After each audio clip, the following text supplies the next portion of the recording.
J'aimerais que tu nous parles des livres que tu as publiés. OK. On commence fort. Ouais, on commence direct là. OK, je vais essayer de ne pas en oublier. J'ai publié 5 livres dans plein de genres différents. Je peux pas m'arrêter à un seul sujet, un seul truc. J'aime ça toucher à tout. J'aime ça découvrir plein de choses. J'ai commencé à écrire avec la heroic fantasy pure et dure, les Gokhan. J'ai sorti ça, j'avais 21 ans. Pour moi, c'était un exploit en soi d'arriver à la fin d'une histoire, de construire quelque chose, de faire du sens dans tout ça. Ça m'a pris quand même beaucoup d'années de réécriture puis de travail. Puis une fois que je pensais que j'étais arrivée au bout, ben, j'ai remis ça à un éditeur puis il m'a dit « Ouf, il y a encore de la job! » Je pensais comme ça souvent au début. Le premier livre, c'est jamais final, là. On apprend tellement. Surtout, j'étais encore assez jeune, puis tout ça. Puis dans le fond, ce livre-là, les Gokhan, ça mélange un peu plein de mes passions. Ma passion pour le Japon, toute la tradition, les samouraïs, puis les animés, les mangas, mélangés ensemble, ça m'a donné tout un univers avec des personnages que je voulais explorer. Puis de notre côté, comme si c'était pas assez, moi souvent je me mets comme des défis pour comme contrainte pour écrire, puis je m'étais dit hey, ça serait le fun de faire un personnage qui est aveugle puis qui interprète ce qui vit mais selon les autres sens, parce qu'on a toujours tendance à mettre la vue de l'avant, mais il y a plein d'autres sens qu'on peut exploiter puis qui vont nous permettre de raconter différemment une histoire. Puis c'est ça qui a donné les Gokhan. Dès que j'ai eu fini, j'ai commencé à écrire autre chose. Le Roi des Ombres, du fantastique, pas de la fantasy. Fait que ça se passe dans un monde réaliste, un contexte plus historique, mais avec un peu de phénomènes inexpliqués, de magie à l'intérieur. Puis dans le fond, j'avais envie, tu sais, on a plein de fantasmes d'écriture, nous les auteurs, on est un peu bizarres. Puis moi, j'avais envie de réécrire un peu l'histoire. Fait que je me suis dit, ça serait le fun que je prenne un personnage historique qui existe pour vrai, puis que je change son futur. Un roi de Navarre, en Espagne, qui s'appelle Sanchez IV, qui a régné au début du Moyen-Âge. Puis, en fait, dans la réalité, il se fait voler son trône, se fait assassiner en 1076 et ça finit là.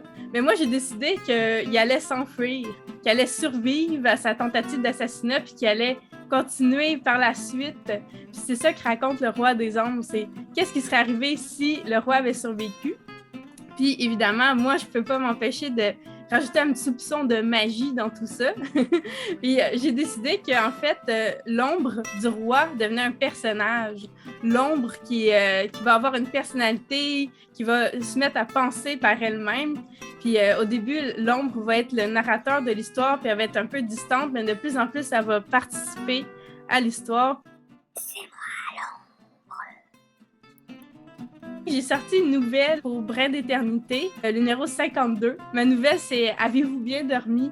Puis cette fois-là, c'était un peu comme une introduction à la science-fiction que je voulais faire. J'en avais jamais vraiment écrit, même si j'adorais ça. Puis je me suis dit que c'était une bonne manière de rentrer dans le milieu puis de me démarquer là-dedans. Fait que je me suis dit, je vais commencer par une nouvelle, puis si ça va bien, je vais faire plus. Finalement, ça a vraiment bien été, surtout que j'ai travaillé avec Geneviève Blouin pour la direction littéraire, puis que je découvre de plus en plus le métier avec ça.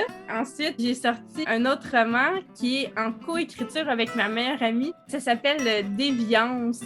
C'est une science-fiction, mais c'est aussi comme un thriller. Fait qu'il y a vraiment beaucoup d'action. On l'a écrit à 4 mains. Fait que déjà là, c'est comme je dis, j'aime ça me mettre des défis. Des fois, c'est plus des bâtons dans les roues, mais c'est comme ça que je me dépasse puis que je pense que j'écris des histoires sans me répéter puis que j'essaie de sortir des sentiers battus comme ça. Fait qu'on a écrit ça à 2. On a commencé par faire un plan ensemble, faire des fiches de personnages. Ensuite, on s'est réparti des tâches, puis on a écrit ça parfois chacun de notre côté, parfois les deux ensemble, avec nos deux cerveaux connectés. Ça a donné quelque chose d'assez spécial, d'assez éclaté. j'ai eu comme directeur littéraire Pascal Roux.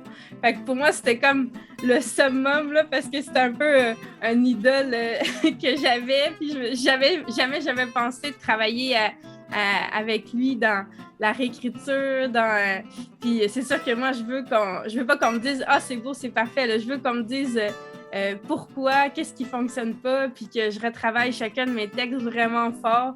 Fait qu'il y en a qui trouvent que j'écris pas vite, mais de notre côté, quand j'ai réussi à faire un texte, à le terminer, je suis satisfaite, puis c'est vraiment, on vise le maximum de ce qu'on est capable d'offrir. Fait que c'est vraiment ça le but, puis moi, je veux pas sortir quelque chose, un texte qui n'est pas de qualité, que je suis pas sûre de moi. Fait que c'est vraiment important pour moi, ma satisfaction personnelle, mais aussi pour les lecteurs. L'année dernière, j'ai pu intégrer une nouvelle collection qui s'appelle « Les livres dont tu es l'enquêteur ». Il y en existe plusieurs. Il y en a un écrit par Mathieu Fortin, il y en a un écrit par Whitney Saint-Onge. Puis c'est vraiment, on joue au détective. C'est pas vraiment un roman en soi, c'est vraiment comme on a des fiches à lire, on a des suspects à identifier au début. Puis des fois, il y a des post-it qui sont des notes laissées par l'enquêteur. Puis avec tout ça, on essaie de décortiquer tous les mystères, c'est quoi les fausses pistes, les pièces à conviction, puis c'est comme ça qu'on fait un travail d'enquête. Il y a aussi un côté plus imaginaire, parce que c'est des enquêtes paranormales. Fait qu'on va parler de sorcellerie, de fantômes, de zombies. Moi, j'ai voulu exploiter dans le mien l'hypnose, le contrôle mental, comment on peut diriger quelqu'un à faire quelque chose qu'il veut pas vraiment, puis de là, le crime qui est par l'intérim de quelqu'un d'autre. C'est ça qui est un peu complexe dans mon enquête. On sait qui est le coupable, mais dans le fond, on sait pas. Fait que c'est un peu ça qu'il faut démystifier. Puis j'ai vraiment aimé ça, surtout que la collection des enquêteurs, c'est plus pour les ados.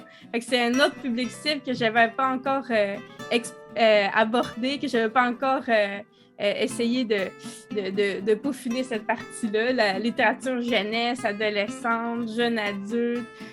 Comme je dis, moi, j'aime ça, toucher à tout, puis exploiter tout ce que je peux. Hein. On a juste une vie à vivre, puis moi, des fois, on dit que je m'éparpille, mais moi, c'est ça que j'aime. J'aime ça, pas avoir un projet qui se ressemble, pas avoir un projet qui se répète.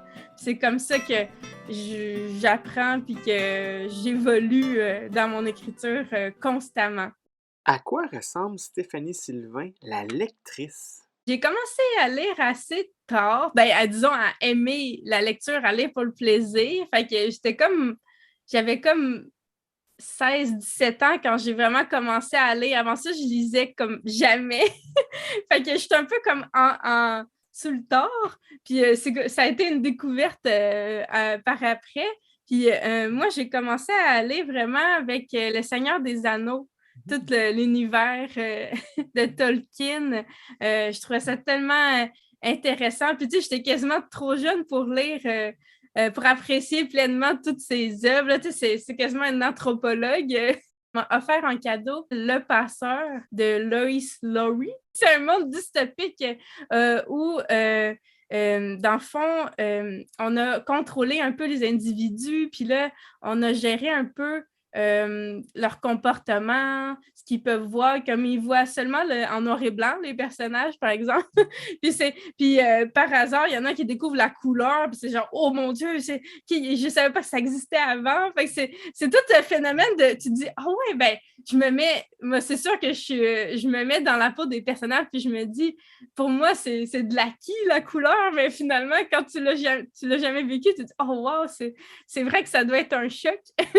C'est des choses comme ça que je trouvais fascinant. Puis aussi, Le Passeur, c'est une histoire vraiment atypique, dans le sens que c'est pas un méchant qui veut détruire le monde, puis là, le héros qui va se battre contre lui. Là. Non, c'est vraiment différent. dans le fond, on découvre peu à peu dans cet univers-là qu'on on élimine les personnes âgées ou les bébés qui ont des malformations, des choses comme ça.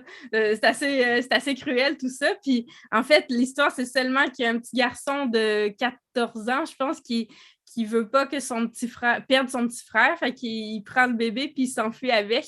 Puis je dis oh mon Dieu, puis là, j'imagine juste un enfant avec un bébé qui à survivre dans la forêt puis essayer de s'enfuir. Puis c'est vraiment pas une histoire que je suis habituée. Puis quand j'ai découvert ça, j'ai dit oh mon Dieu, on peut faire ça, on peut raconter des choses comme ça. Puis ça m'a comme ouvert mes horizons puis tout ça. Avec le Seigneur des Anneaux, là, j'étais OK, il y a un anneau, il faut détruire le mal. Tandis que là, c'était vraiment un autre, un autre genre d'histoire que j'aimais tout autant. Puis par la suite, j'ai découvert les auteurs québécois. Puis j'ai commencé avec Anne Robillard, puis les Chevaliers d'Émeraude. Puis ensuite, j'ai découvert Geneviève Blouin, que j'adore, c'est Anneken. J'ai vraiment aimé ça. Puis c'est sûr, j'aime le Japon, fait que ça m'a beaucoup rejoint. Ariane Gélina, qui m'a vraiment fascinée par sa plume. J'ai l'impression que tout est fluide. Je me rendais pas compte de tout le travail qu'il y avait derrière, mais en tant qu'auteur, maintenant, je comprends mieux tout ce qui est tous ces œuvres, puis tout travailler chaque phrase, utiliser le bon mot précis, puis tout ça. Fait que maintenant, quand je tombe sur un livre comme ça me fascine. Puis je dis, mon Dieu, est-ce que je serais capable d'écrire ça? C'est vraiment impressionnant. Oh, puis il y a Hervé Gagnon. J'ai découvert avec le Talisman de Nergal, une série qui mélangeait le fantastique, l'historique. Fait que ça m'a vraiment fascinée aussi. Puis je pense que c'est un peu ça qui m'a poussée à écrire Le Roi des Ombres. Là. J'étais vraiment dans cette veine-là. Puis c'est tout des. Son travail, je l'admire beaucoup. Fait que moi, j'ai plein d'idoles, puis j'adore mes collègues, puis je veux apprendre. Je suis sûre que je peux apprendre de chaque auteur, parce que tout le monde a ses techniques, ses facettes, sa vision, puis je veux toujours en apprendre plus. As-tu des techniques d'écriture spéciales, des plans ou autres? Aïe, ouais, ça dépend un peu des projets. Au début, je faisais pas de plan. Pas vraiment. En fait, c'est faux. Je dis à tout le monde que je fais pas de plan, mais dans le fond, c'est que je le mets pas par écrit. Le plan, au départ, je faisais juste un plan dans ma tête, mais je pouvais cogiter sur un roman pendant des mois, puis dans ma tête, j'ai dit, OK, il va se passer ça, au chapitre 2, il va se passer ça. Puis je me disais que si je le mettais par écrit, ça allait un peu me bloquer un peu l'inspiration. Fait que souvent, je me mets des petites notes, mais c'est même pas des phrases complètes. Mais dans ma tête, je pense au chapitre qui va suivre, comme un chapitre à la fois. Puis je dis, OK, qu'est-ce qui va arriver au prochain chapitre? Mais disons que dans chaque histoire, je m'assois quand même pour avoir développé mon concept de base, choisir comme c'est quoi mes thèmes que je veux aborder. Après ça, je développe mes personnages, je fais des fiches souvent. C'est quoi son nom, son âge, d'où il vient, ses habitudes de vie. Puis c'est comme ça que je développe un peu, puis ça me donne des idées parce que j'écris, mais dans le fond, je brainstorm avec moi-même. Puis des fois, je ne veux pas tout garder ce que j'ai écrit. Même la plupart du temps, je ne garde pas la moitié de ce que j'ai dans mes fiches ou dans mes plans, mais ça me permet de me structurer un peu. Après ça, je me lance dans l'écriture quand je me sens prête, quand j'ai une idée. Dans le fond, je sais la fin de mon histoire la plupart du temps. Je sais où je m'en vais. Je sais où je commence. Puis entre les deux, c'est comme approximatif. Fait que là, je m'y mets, puis je tape. Puis... Parce que si j'attends trop, c'est comme si un peu mon idée, mon inspiration va s'éteindre. Là. Fait que souvent, j'ai vraiment envie, même si je ne suis pas sûre de moi, je ne suis pas sûre de toutes les lignes directrices, je me lance, j'écris, puis je vois où ça me mène avec tout ça. C'était ma technique pas mal que je faisais le plus souvent jusqu'à temps que je commence des livres d'enquête. Et là, je me suis rendu compte que, oh là là, faut que je prévoie parce qu'un policier, un enquêteur, il faut vraiment plus calculer. pour savoir c'est quoi les indices qu'on va laisser derrière, c'est quoi les fausses pistes, c'est qui dit la vérité, c'est qui ment. Fait que là, par contre, à ce niveau-là, je pense qu'il faut vraiment faire un plan un peu plus précis. J'ai comme pas eu le choix. Fait que moi, fait que disons que je me suis adaptée un peu. Puis, je dirais aussi que c'était la même chose pour Déviance, parce que j'écrivais à deux. Puis à ce moment-là, j'avais pas le choix, je pouvais pas comme improviser parce que fallait qu'on se coordonne. Fait que là, la manière qu'on a procédé pour Déviance, c'est qu'on a fait un plan chapitre par chapitre, quand même assez détaillé. Disons 2 pages qui résumaient le chapitre à la fois. Puis après ça, on écrivait chacun de notre côté, mais on se revenait toujours pour se relire entre nous, puis ajuster, parce qu'il suffit d'un détail. Moi, je dis on est le jour, l'autre dit c'est la nuit, ou moi, je dis qu'on est en forêt, puis là, ça marche plus. Fait qu'il y a toujours des trucs à prévoir, parce que veut pas, quand on écrit, c'est pas tout qui est tracé noir sur blanc, fait que on y va selon l'inspiration, mais il ne faut pas quand même que ça brise la cohérence. Fait qu'il faut trouver un juste milieu dans tout ça. J'ai un autre emploi pour gagner ma vie. Je fais du 9 à 5, fait que j'écris le soir quand je reviens de travailler ou la fin de semaine quand je travaille pas. Puis c'est pas mal ça. Fait que à cause de la situation, je me suis mis à écrire plus en soirée. Même chose quand j'étais à l'école, quand j'étais étudiante, c'était une fois que mes devoirs sont finis, une fois une fois ci, une fois ça. Fait que finalement, c'est quand j'ai le temps, j'écris. Mais en même temps, je peux dire que j'écris un peu tout le temps parce que, tu sais, ben pour moi, c'est pas quand tu es assis devant ton ordi ou devant une feuille de papier que tu écris. Des fois, c'est juste, tu es dans ta tête, puis là, tu penses, qu'est-ce qui va arriver après, puis qu'est-ce qui va lui répondre, puis ci, puis ça, puis ça. Ah, je fais ça, avant de me coucher, quand je prends ma douche. Fait que je dirais que l'écriture est un peu continuelle. C'est pour ça qu'on dit des fois les auteurs, on entend des voix, on est un peu bizarre, mais c'est parce qu'on pense toujours à la suite, le prochain projet, le prochain chapitre, puis ça cogite. Moi, ça cogite beaucoup. Là. Comme je dis, souvent, je fais mes plans dans ma tête pour commencer. Fait que pendant des mois, je pense à ça, où je m'en vais, qu'est-ce que je veux dire, jusqu'à temps que je sois prête à le dire. Fait que je peux dire que j'écris à tout moment. Mais des fois, on ne s'en rend pas compte. C'est secret.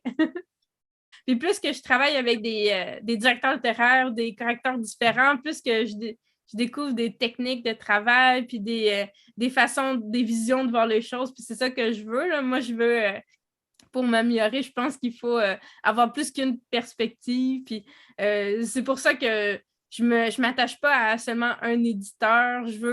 Moi, ça me dérange pas de me promener. Je sais pas si j'ai le droit de dire ça, mais moi, je veux voir plein de façons de travailler, plein de visions différentes. Puis c'est ça que j'aime le plus. Quand je dis encore, je suis une touche à tout dans tous les sens du terme. As-tu un conseil ou deux pour une jeune autrice ou un jeune auteur? Il faut que tu écrives sur ce qui t'intéresse, ce qui t'interpelle. Parce que faut pas que tu dises je veux faire comme Tolkien, je veux le faire comme tel auteur. Il faut que ça vienne de toi, puis du sujet qui t'intéresse. Puis c'est sûr que c'est bon il y a plein de techniques qui existent. On peut en trouver sur Internet de quoi faire pour trouver l'inspiration. Ça peut être marché, mais ça peut aussi pas fonctionner. Fait qu'il faut essayer plein de voies et pour trouver la sienne, dans le fond. Puis chaque auteur a sa technique, donc chaque auteur peut dire un conseil différent, mais au final, chaque personne est différente.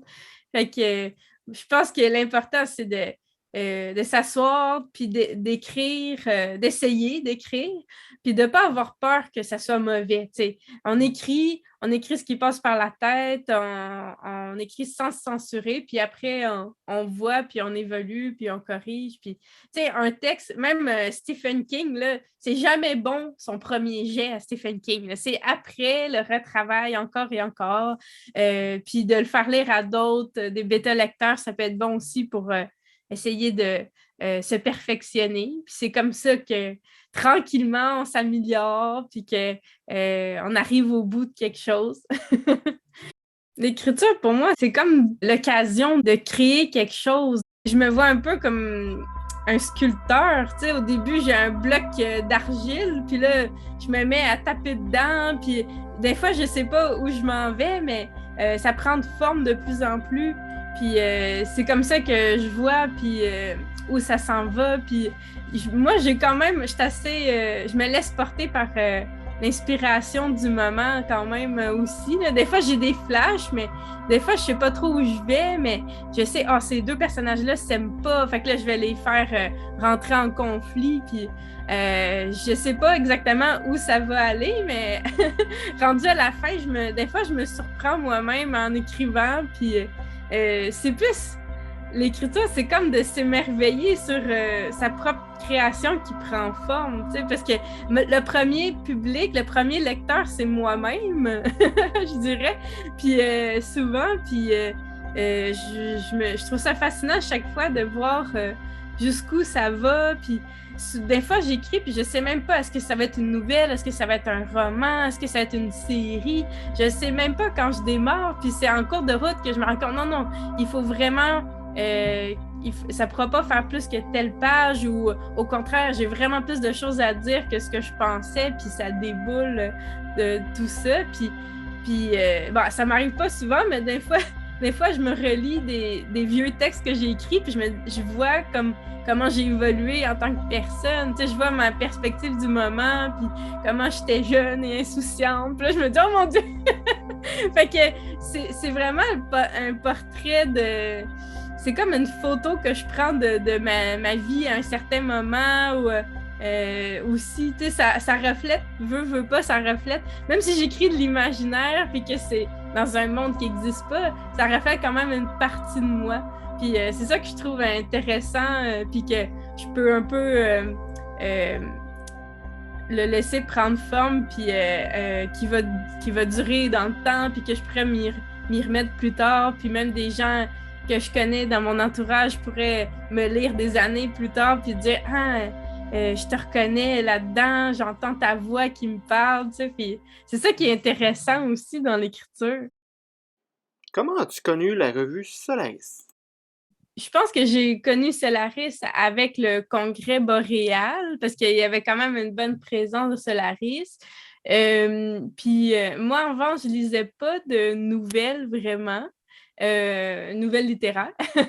Puis en fait, avec Solaris, j'ai un peu découvert le format, puis tout ce qui est possible de faire avec un texte qui est court, mais qu'il peut quand même avoir beaucoup de stock là-dedans. Puis je me suis mis à acheter plein d'exemplaires pour découvrir aussi des nouveaux, pour moi, des nouveaux auteurs que je connaissais pas. Ça aussi, c'est vraiment une occasion super intéressante. Puis j'adore Solaris, le travail éditorial est vraiment sur la coche, comme on dit. À chaque année, il y a le concours, le prix Solaris. Je pense que c'est quand même une bonne porte d'entrée pour les auteurs débutants qui rêveraient peut-être un jour de publier dans une maison d'édition comme à lire. Ben, commencer par des nouvelles chez Solaris. Je trouve que c'est quand même un bon début. Moi, je n'ai pas fait ça et j'ai sûrement j'aurais dû. Je me suis dit, comme plein d'auteurs débutants, je dis, ah, je vais écrire un roman. Mais quand tu commences par un roman, c'est facile de se planter quand même. Là. Moi, je pense que ça m'a pris 10 ans à écrire mon premier roman parce que je ne savais pas comment faire. Puis on apprend sous le tas. Fait que c'est plus facile des fois d'apprendre à écrire avec une nouvelle plus courte qu'avec un gros roman ou encore plus une série, une trilogie, là, j'en parle même pas. Comment as-tu connu le congrès boréal? Sûrement par des amis d'amis qui m'ont parlé de ça, mais pour moi, c'est un congrès, mais c'est comme l'événement que j'attends année après année au niveau de les littératures de l'imaginaire. C'est genre le summum pour moi. Puis ça se passe au Québec. Fait que c'est sûr que j'y vais. En France, il y en a quelques-uns, mais ils sont un peu plus loin. Mais le Congrès boréal, c'est vraiment une initiative qui est quasiment bénévole. Là. C'est vraiment des passionnés qui organisent ça, puis ça me fascine. Puis ils organisent beaucoup de tables rondes où ils ont des invités vraiment prestigieux, moi, je trouve. Puis juste de les écouter parler, puis d'apprendre leur vision, leur technique d'écriture. Il y a plein de sujets qui sont abordés chaque année. C'est assez impressionnant le nombre de panels qu'il y a. Puis c'est sûr que tout le monde peut y trouver son compte. Puis même, je pense que souvent, il y avait un spécial pour les gens, les étudiants au cégep, pour les apprentis auteurs. Fait que c'est genre tellement intéressant. Puis en plus, souvent, chaque année, il y a une offre une librairie sur place qui vend des livres seulement de l'imaginaire. Là, moi, j'ai jamais vu autant de livres dans un même endroit. Fait que c'est un incontournable pour moi. Puis je vais à chaque année. Là, c'était en virtuel la dernière fois que ça a eu lieu, évidemment, mais c'était tellement intéressant que c'est sûr. Moi, je suis abonnée. Là, j'ai une étampe sous le cœur pour Congrès boréal. Je manque jamais ça. D'où te vient la passion pour raconter des histoires? J'ai toujours aimé me faire raconter des histoires. J'ai toujours aimé les histoires, que ce soit regarder des films ou juste mes parents qui me lisaient vraiment une histoire avant de dormir. J'ai toujours adoré ça. Même, j'ai appris par après que ma mère, des fois, était fatiguée. Puis là, je disais, raconte-moi quelque chose. Puis elle me disait, toi, raconte-moi une histoire. Puis là, je me mettais à inventer. Là, il y a un petit cochon. Et il rencontrait un pousset. Puis ça avait aucun sens ce que je racontais, mais je pense que ça a comme un peu développé ma créativité à un très jeune âge. Puis après ça, en fait, je pense que la première fois je me suis assise pour écrire, puis que c'était pas un devoir d'école. C'est qu'un été, je pense que j'avais comme 8 ans à peu près, que je me suis fait garder par ma grand-mère, puis je m'ennuyais. Honnêtement, il y avait pas grand-chose à faire. J'avais pas le câble, c'était un peu plate. Puis là, ma grand-mère, elle m'a fait découvrir un moment donné qu'elle avait une dactylo.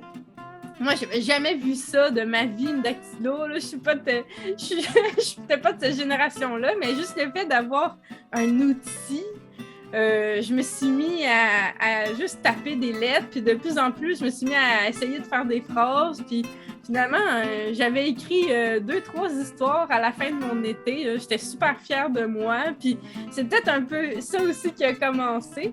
Puis un peu dans le même ordre d'idée, quand j'étais un peu plus vieille, adolescente, on avait un ordinateur à la maison, mais j'avais pas le droit d'aller sur Internet souvent parce que ça prenait le téléphone. J'avais un 56K, ça prenait la ligne de téléphone. Donc, j'avais un ordi, tous les outils potentiels, mais je pouvais comme pas rien faire dessus.